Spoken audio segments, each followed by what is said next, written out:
paniniwala ang siyang nagbibigay sa atin ng kaparaanan kung papaano mamuhay na may dangal, karangalan at katapatan sa sarili. Ang sarili natin ang siyang dapat bigyan natin ng kahalagahan sa panahong ito. Dito, makikita natin ang bawat isa.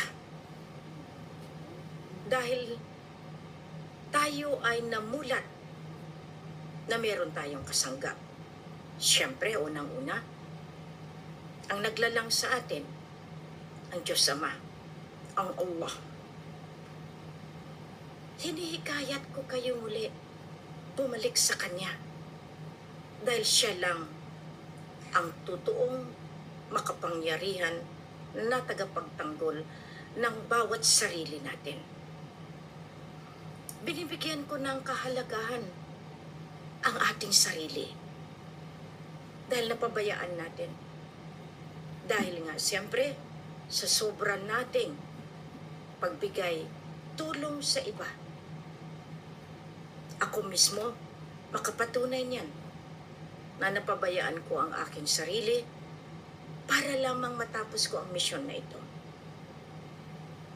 Merong pagkakaiba ang pagtulong sa tama. Ang pagtulong sa tama, nakakabigay ng kaligayahan sa ating mga sarili. Subalit, kung naghangat tayo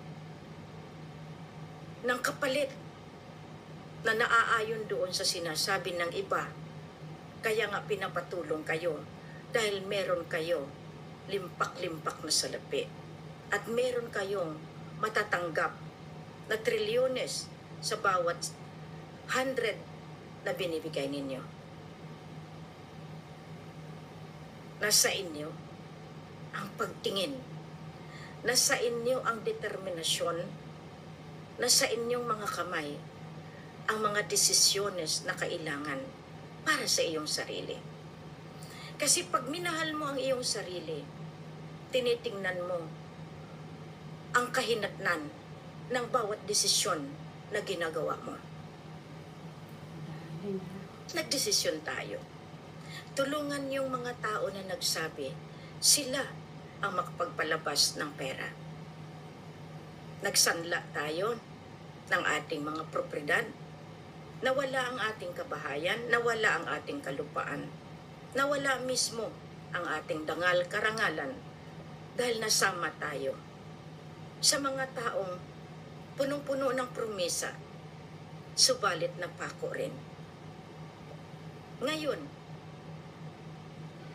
akin, bago ako magbigay ng desisyon ko, iniisip ko ang kauloob-looban ng aking konsyensya, ng kaibuturan ng aking puso. Kung ito ba ay nakakabuti sa aking sarili, sa aking kapwa, sa aking kapamilya, at higit sa lahat, ito ba ay ikabubuti ng misyon na iniwan sa akin? Maraming nangyari sa mundo at lalo na sa panahon natin. Naitaguyod ko ang selebrasyon. Hindi ko mo gusto ko. Ngunit pinapakilala ko sa buong mundo na meron tayo mga healthy foods, mga pagkain na pangkalusugan para sa ating mga sari-sarili. Nakita ninyo, humingi ako ng mga saging, ng mga takway, gabi, ginataan, lahat iyan, mga shell, at pinasasalamatan ko dahil nakita ng buong mundo na meron tayong pagkain, na iyan sa panahon ng ating mga ninuno ang siyang nagbigay ng napakahabang edad dahil namuhay sila naaayon sa kalikasan. Napabayaan natin ang kalikasan. Dahil nga din sa mga programa ng gobyerno, dahil sa negosyo. Ang gobyerno ay isang negosyo. Nakalimutan ang ating mga sari-sarili para itaguyod ang tamang desisyon. Ngunit tayo ay sumunod lamang doon sa inuutos ng mga gobyerno, ng presidente hanggang sa barangay captain, na ilagay tayo sa isang box, sa isang karton na kung saan lahat ng desisyon nila, iyon ang masusunod dahil ginamitan tayo ng batas. Ang batas nila ang nasunod, hindi yung batas na ikabubuti ng ating mga sari-sarili. Nawalan tayo ng desisyones, kundi nasunod tayo sa mga batas na ang mga oligarko lamang ang nakinabang. Alam niyo ba, sa bawat oras, sa bawat araw, sa bawat taon na nakalipas, iyan ay naging basihan ng misyon ko. Nakita niyo ba ang pagkakaiba? Kami iniisip namin. Iniisip ko ang kapakanan ng bawat isa. Lumaban ako. Walang pera. Walang propriedad. Walang tinatawag natin pera na itutustos sa misyon ito. Pero sinikap ko ang sarili ko na magiging matatag. Kasi pag naging matatag ako, ang mga kaalyado ko, ang kasama ko, ay matatag. Ngunit hindi ko hawak ang inyong kaisipan, ang inyong puso, ang inyong desisyon. May sarili kayo. Kahit anong sabi ko sa inyo, kung nasa likod ng inyong konsyensya, nagsasabi, mas masunod ang gobyerno, na kinagisnan, na siyang magbibigay ng lahat ng promesa para sa inyong kapakanan, kaunlaran, katahimikan, kapayapaan. Marami akong kalaban dahil sila nabayaran. Sila sumunod sa batas na ginawa din ng tao, na kung saan yung tao na yon binigyan ng otoridad, ng power, ng makapangyarihan. Kaya nga makikita ninyo sa konstitusyon, ang preamble, nag-uumpisa sa dasal. Pero nakalimutan na nila. At sila na ang naging Diyos.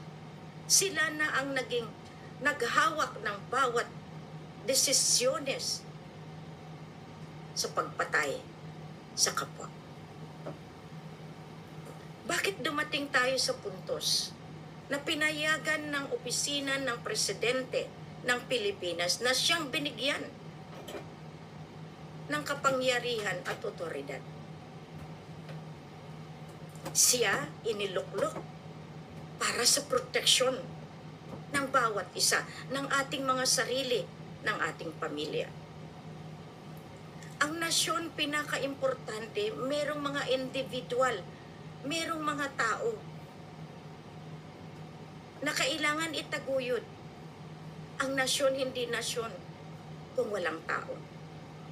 Walang pamilya, walang komunidad, walang barangay, walang municipal, walang mga regional na tinatawag. Kaya nga binabaybay lahat yan, national government.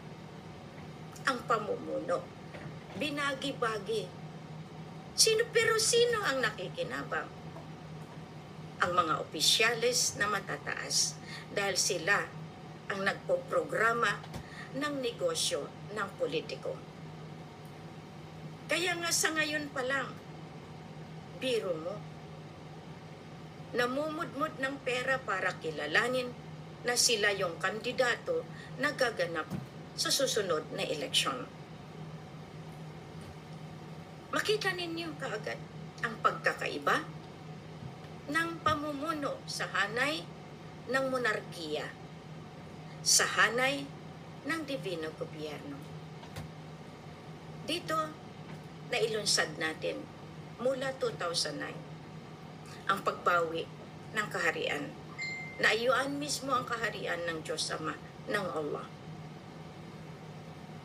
Kaya, marami sa atin ang naligaw. Marami sa atin ang nalinlang. Marami sa atin makapagpatunay na sinunod natin ang batas nila, pero saan kayo? Sinunod ninyo na magpaturok. Bah, maganda. Pero sino ang unang nakinabang? Ang kabal, ang programmer, ang mga may-ari ng pharmaceuticals, may-ari ng mga itinurok sa inyo. Sa akin, alam niyo ba? Ang hirap. Lahat ito, ako mahirapan kapag kayo ay sumunod ng sunod dahil sa kanilang promisa. Ngayon, binabaliktad nyo kasi ang issue. Kumo kayo ay nababayaran. Kumo kayo ay napromisahan. Dahil ang promisa ko ay simple. Magpakatatag kayo. Bumalik kayo sa ating Diyos Ama, sa Allah. Ayaw nyo. Dahil ang nakikita ninyo, mas makapangyarihan si Roy. Si Roy ang nagdadrive sa lahat ng politiko. Meron ba kayong nakita na politiko na pwede ninyong sabihin sa akin na sila ay pinamumugaran ng espiritu ng kalangitan? Bigyan nyo sa akin. Bibigyan natin ng reward. Subalit wala akong nakitaan. Lahat nagnakaw. Lahat magnanakaw. Dahil ang ginagamit na pundo ay galing sa nakaw. Kung ang tao nakinabang sa pagnanakaw ng pinamakataas na opisyalis ng gobyerno, lalo na ng presidente, lahat kayo magnanakaw, nilalahat ko kayo dahil nakalimutan ninyong ipagtanggol ang inyong mga sari-sarili. Individual tayo na dumating sa mundo nito hubot-hubad, walang dala. Pero pinag-aralan ninyo maging isang politiko. Maliit pa kayo, hinubog na kayo para maging politiko. Na kung saan ang pagsisinungaling ay isang value para manalo sa eleksyon. Tinago ang katotohanan. Tinatago ang pruweba na kayo ay nagnakaw. Bakit? Hindi ba namin matutuntun kung sinong nagnakaw? Lahat iyan natutuntun. Ngayon, marami ang tumatawag, humihingi ng saklolo sa akin. Nung panahon na talagang lahat, pag nag-ubos sipon, inilalagay sa isang pasilidad para tuluyan ng mamatay. Alam niyo ba? Bakit ginawa iyan? Dahil ang desisyon ng presidente ay nauwi sa desisyones ng mga nagkukontrol ng buong mundo. Takot kayo kasi mawalan kayo ng trabaho, kaya nagpaturok kayo. Takot kayo na mawalan kayo ng kaalyado, nagsinungaling kayo. Kunyari, pinakita nyo sa buong mundo na tinurukan kayo, pero yun lamang ay tubig o kaya placebo, hindi totoo, na ginamit ng kabal. Matindi kayo. Matindi kayo. Subalit iyan ay nakikita ng makapangyarihan sa kalangitan. Marami akong nasalba. Marami akong tinulungan. Marami akong hinarang. Pero nung panahon ako ang hinarang, Maraming nagsabi sila ang nagtulong sa akin. Salamat. Pero ngayon, matutuntun ko kahit sino pa sa inyo. Dahil may hinahawakan ako na wala kayo. Iyan ang pagkakaiba ng sarili niyo kaysa sa sarili ko. Isang individual na kahit i-duplicate, triplicate, 10 kopya, hindi niyo pa rin makuha. Kaya ngayon ang dahilan na palagi kong nilalabas ang mukha ng reyna na inaalipusta ninyo lahat, na niyayapakan, tinatarantado, patalikod, sinasaksak. Pasalamat pa rin ako. Pero marami na sa inyo may sakit. Hindi ninyo namalayan mula nung kayo'y tinurukan na kayo ay napunta sa buhay ng kawalan. Unti-unti kayo pinapapatay ng kung anong nilagay sa inyong mga katawan. Kaya nga, unang-una, hinihiling ko sa inyo, bumalik kayo sa naglalang sa inyo. Dahil diyan mapapatunayan na matutulungan kayo muli bumangon sa inyong mga sari-sarili kahit ilang turok pang ginawa nila. Kapag kayo ay naniniwala at pinaniniwalaan ninyo ang pananalita na sinasabi ko na galing mismo sa Kanya na nag-utos sa akin, harangin ang bawat galaw ng sindikato na yan ang mga negosyo para pagpapatayin tayo. Negosyo iyan. Biro mo yung nagawa ng mga mast, lahat ng mga gamot, lahat ng mga pasilidad, yumaman. Kayo saan? Patay. At anumang oras kayo ay mamamatay dahil diyan sa itinurok sa inyo. Hindi ako nagsasalita ng banyaga dahil matalino din sila at inaalis ka agad kung saan ko nilagay ang aking pananalita. Paano ko kayo matulungan? Marami kayong hinaing at marami kayong gustong lumapit. Alam na alam niyan ng mga kapamilya ko, lalo diyan sa Negros. Tatay, nanay, salamat. Kaya nga dito nakikita ninyo. Ako, nang gagamot sa ngalan ng may kapal. Ginagamot ko ang hikbi, ang sakit, ang ng mga sari-sarili na wala ng pag-asa dahil malubha na, cancerous na, stage 4, stage 5 na. Pag lumapit sa akin, una-unang tinatawag ko ang Diyos Ama, ang Allah.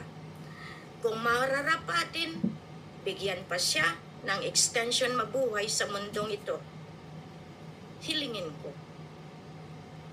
Ganyan si Queen, humiling sa makapangyarihan. Kasi siya ang pinaka-eksperto na doktor natin na pwedeng maggamot sa atin. Ngunit tinitingnan din kung kayo ay sa Kanya, kung naniniwala kayo sa Kanya. Kung naniniwala kayo doon sa mga tinuturok sa inyo, doon sa mga gamot na anti-cancer, na sa inyo. Pero, ang doktor na nire-recommenda ko, sila. Dahil ako, may spiritual medical doctor. Na yan ang hinihingaan ko ng saklolo. Subalit, sa ngayon, gusto niyo malaman kung ano ang pinakamabisa na gamot ng lahat ng sakit mismo itong itinurok sa inyo para maging matatag at magiging strong ang immune system ninyo? Noon pinagtawanan ako ng mga scientifico dahil ang akala nila ang sibuyas na pula ay walang bisa, ang malunggay walang bisa, Ang luya walang bisa. Iyon ang ginagamot ko sa mga naturukan na talagang nawalan na ng pag-asa. Dahil hindi nila namalayan, parang nauupos sila na kandila. Lalo sa ngayon, marami na lang biglang nawawala dahil sa turok na iyan. Ngayon, ire-recommend ako sa inyo dahil yan ang hindi gusto malaman ng mga matataas na kalibre ng gumagawa ng mga gamot. Galit sila dyan. Pero ang tunay na anti-cancer, kumain kayo ng avocado. Avocado, maraming vitamina. Pero iyan ay anti-cancer pa. Avocado ang siyang naging dahilan na itinago nila lahat iyan, ang prutas na iyan. Huwag na kayong kumain ng mga gamot na hindi dapat na. Dahil yan, minsan, yan pang ikamamatay ninyo. Ako, mula noong 1986, magpahanggang ngayon, ako isang nurse. Pero tinitingnan ko bawat gamot. Epekto, saan galing, ano ang magiging kinanatnan, pag kinain, pag ininom. Dahil ang katawan natin, regalo ng Diyos. Para hindi gawing eksperimento ng mga makapangyarihang mamamatay tao. Sa ngayon, iyan ang mga vitamina. Huwag na kayong uminom ng mga vitamina na kung saan akala nyo yun. Hindi, kumain kayo ng tama. Now sabihin nyo naman, wala kaming pagkain. Magtanim kayo. Ang mga gulay, napakaganda. Kaya nga nung birthday ko, hinikayat ko kayo para mailabas ko ito, ang pananalita na ito, na nasa bakuran lamang natin, ang pagkain na makatulong sa atin. Hindi yung mga hotdogs, hindi yung mga punong-puno ng mga tinatawag natin ng mga gamot. Yung mga para mag-extend yung shelf life, na hindi mabulok yung mga pagkain na iyan, nilalagyan nila ng formalin. Tama si Kuya Radja, para hindi masira. Mismo yung mga apple na galing sa iba't ibang bansa, nilalagyan nila na iyan ang nakakasira sa ating pangangatawan. Avocado, iyan makatulong na magiging strong tayo. Ako nurse, pinag-aaralan ko. At kung yan ang binigay ng kalangitan, at ako'y naniniwala dyan, kumain kayo ng avocado. Hindi lang yan. Para magiging strong kayo sa paglaban sa inyong mga karamdaman, kumain kayo, maggulay kayo. Kahit yung bunga niyan, makakain ninyo. Kahit yung balat niyan, pwede malaga. Pero, ang gulay na malunggay ay mabisang anti-cancer. Dalawa na ha? Dalawa na. Yan lamang. At bakit tinitingnan ninyo? Marami ang mga herbal medicines. Kaya nga ako nag-i-embark sa alternative medicine. Dahil ang katotohanan, ang lolo sa China, meron siyang pinamana. Yung Chinese mga herbal. Pero sabi ko kay lolo noon, balikan ko lang. Marami tayo niyan. Mismo sa atin yan ang gusto ko i-develop sa health program natin para malabanan natin ang mga makapangyarihan na sabi sila ay sila. Marami tayong doctors, herbalist, marami tayo. At iyan ang pupunuan ko para marami akong matulungan. Marami akong mga katawan na kumbaga i-repair sa pamamagitan ng natural foods, healthy foods na atin. Huwag na kayong humangad dahil marami ng gamot, merong mga ibang nilalagay. Meron ng mga pagkain, ng mga karne, ng mga hotdog, yung mga preservatives, hindi na pwede. Hindi lang yan. Ang pangatlo, na anti-cancer at anti nitong mga tinurok nila, uminom kayo ng buko juice. At yung iyaan makatulong. Ako kahit saan ako pumunta sa mundo, naghahanap ako ng buko, ng niyog, ng juice, ng coconut. Lalo na mas mabisa, kahit isang kutsarita, yung tinatawag natin virgin coconut oil. Iyan. Nasa inyo yan. Mahal kaya magpatreat ng chemotherapy, radiation, kidney, lahat yan nang dahil na sobrahan tayo. Lalo na yung mga gustong mabuhay, lalo na yung mga naging drug addicts, lahat ng mga iyan, mabubuhay kayo. Magtiwala lang kayo. Believe in yourself na kayo ay binigyan ng Diyos Ama ng kapangyarihan. Mabuhay sa tama. Inabuso nyo kasi ang inyong mga sarili-sarili. Inabuso nyo kasi ang iyong katawan na kung saan yan dapat ay magiging simbolo ng kaharian diyan sa inyong mga puso isipan. Marami akong naging pasakit. Marami akong problema. Pero pag iyan, nabilhan ako ng mahal na hari ng abokado, tuwang-tuwa na ako. Madalas, ang iniinom ko, fresh coconut juice. Iyan ang aking gamot.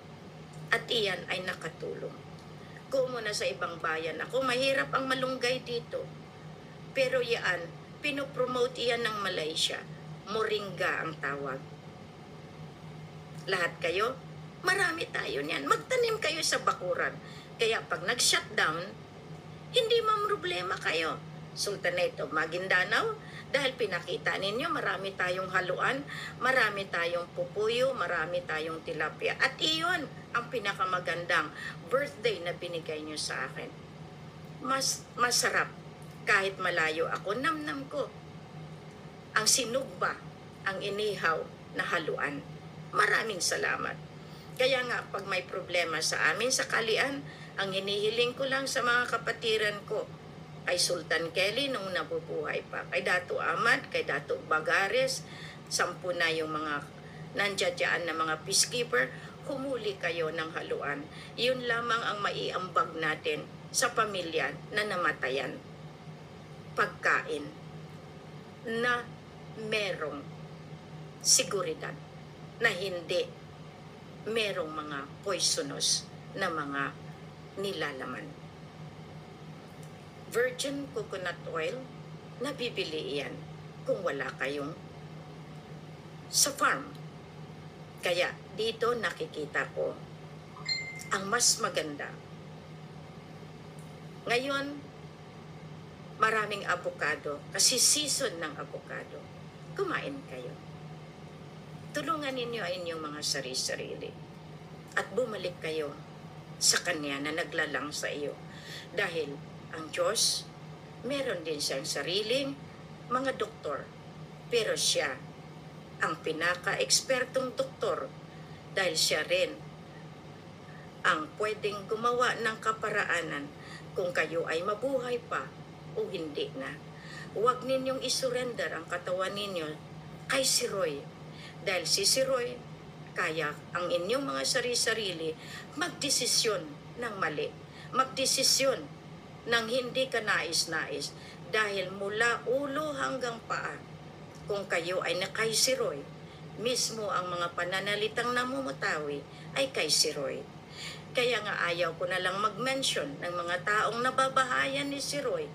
Dahil kahit anong tago nila, diyan nakikita ang pagka-arugante, ang pagka-matalino kuno, ang pagka-husgador na yan, malapit na akong mahuli at sila yung pumapatay sa akin. Yan ang binabahayan ni si Roy.